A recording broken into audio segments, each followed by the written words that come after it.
Siyakwamkela kwakhona mbukeli. Masiye eKapa apho sidibana nendoda esibalisela ngobuhlobo enabo namadoda atshatileyo.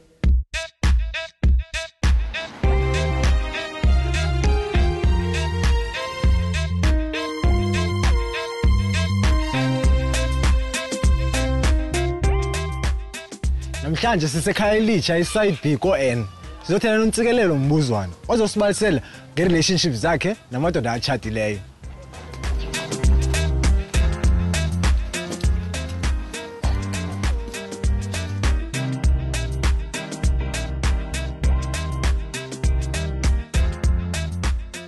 Ntsikelelo kwaMhali Mbuzwane, ndihlala iside B ekhaya elitsha. I'm 25 years of age.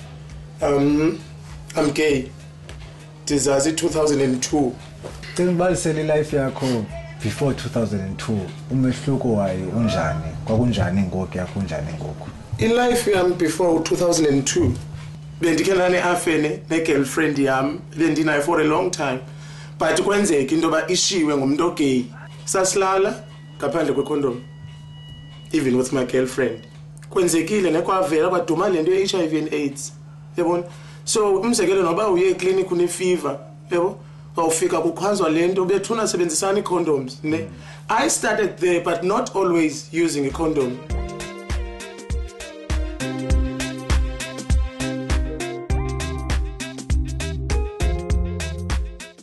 Kunento ethi yenzeka abaphandle abantu abatshatileyo badilishane nabantu abagay.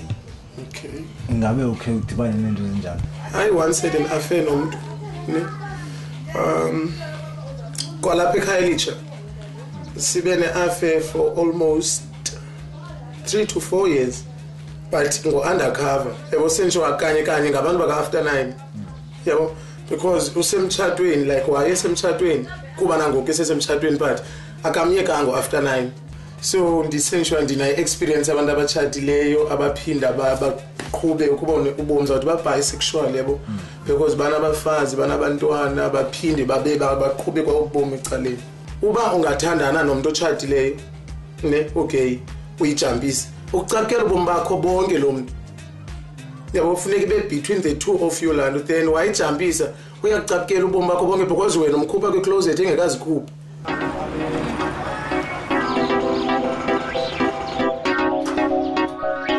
Ngoku silapha eWoodstock eKapa kwa-Triangle Project sizothetha nomabhuti ozothi asicacisele banzi ngalento yamadoda alalana namanye amadoda.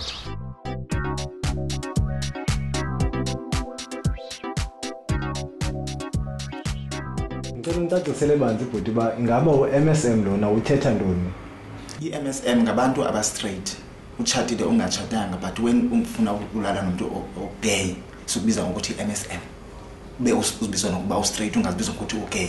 Ungafoli kuzo zonke ezi categories zikhoyo, uzilazi ukusixabana na-unstraight and then ngithandana abagay angifuna ukulala nabo.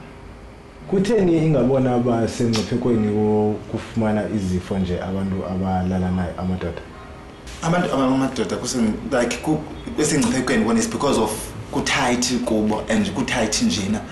Mfumana siba umuntu udibene nomuntu okanye onobhuti omkhulu.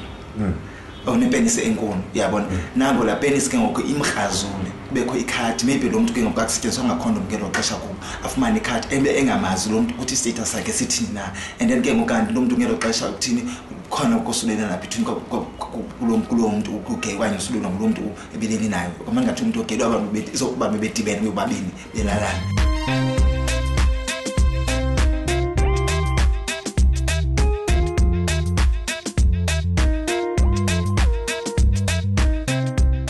Siyayazi abaphandle kukho izifo ezifana no-HIV ne-STIs. Yes. Ingaba kwezi relationship kokumdibano after 9 i-condoms siye sisebenzisa?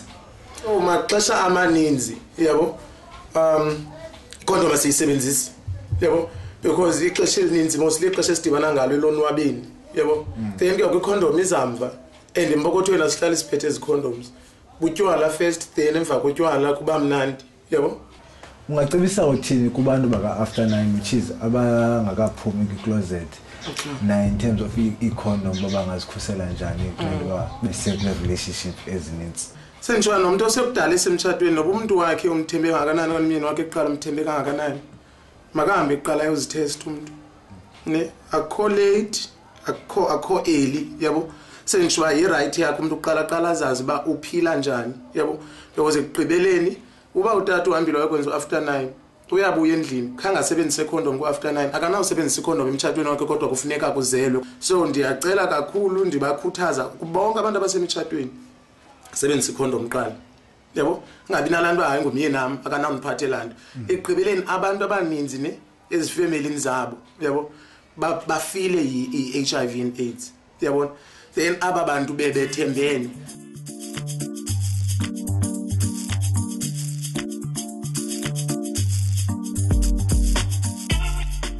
Endikufundileyo namhlanje kokuba abantu abangamadoda bayakwazi ulala nabanye abantu abangamadoda.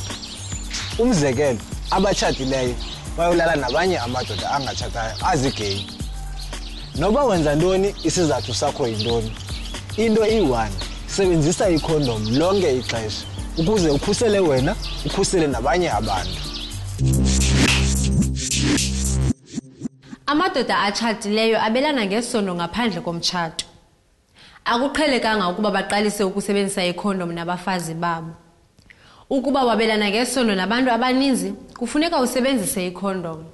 Xa sibuya evenkileni siza kuthetha ngokungabikho kwemiyalezo kaGawulayo engqale ngqo kumadoda alala namanye amadoda. Hlala nathi.